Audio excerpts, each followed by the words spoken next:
বন্যার্থদের ত্রাণ ও পুনর্বাসনে ঢাকা বিশ্ববিদ্যালয় অ্যালামনাই চট্টগ্রামের মানবিক উদ্যোগ।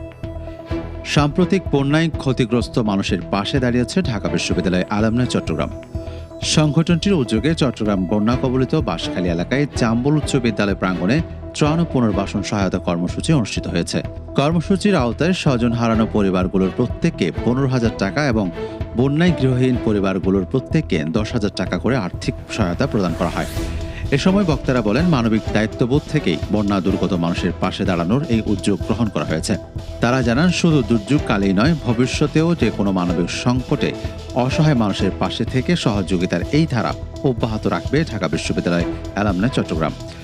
সহায়তা প্রদান অনুষ্ঠানে উপস্থিত ছিলেন ঢাকা বিশ্ববিদ্যালয় অ্যালামনাই চট্টগ্রামের উপদেষ্টা, চট্টগ্রাম বিশ্ববিদ্যালয় গণসংযোগ ও সাংবাদিকতা বিভাগের অধ্যাপক ডক্টর শহীদুল্লাহ লিপন এবং ঢাকা বিশ্ববিদ্যালয় অ্যালামনাই চট্টগ্রামের সাধারণ সম্পাদক ও হাজী মোহাম্মদ মহসিন কলেজের গণিত বিভাগের বিভাগীয় প্রধান জনাব আহমেদ সুবহান।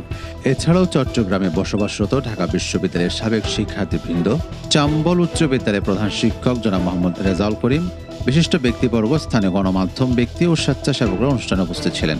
অনুষ্ঠান শেষে উপকারভোগীরা এই সহযোগিতার জন্য ঢাকা বিশ্ববিদ্যালয় অ্যালামনাই চট্টগ্রামের প্রতি আন্তরিক কৃতজ্ঞতা প্রকাশ করেন। একই সঙ্গে আয়োজকরা সমাজের বিত্তবান ব্যক্তি ও বিভিন্ন প্রতিষ্ঠানকে বন্যা দুর্গত মানুষের পাশে এগিয়ে আসার আহ্বান জানান।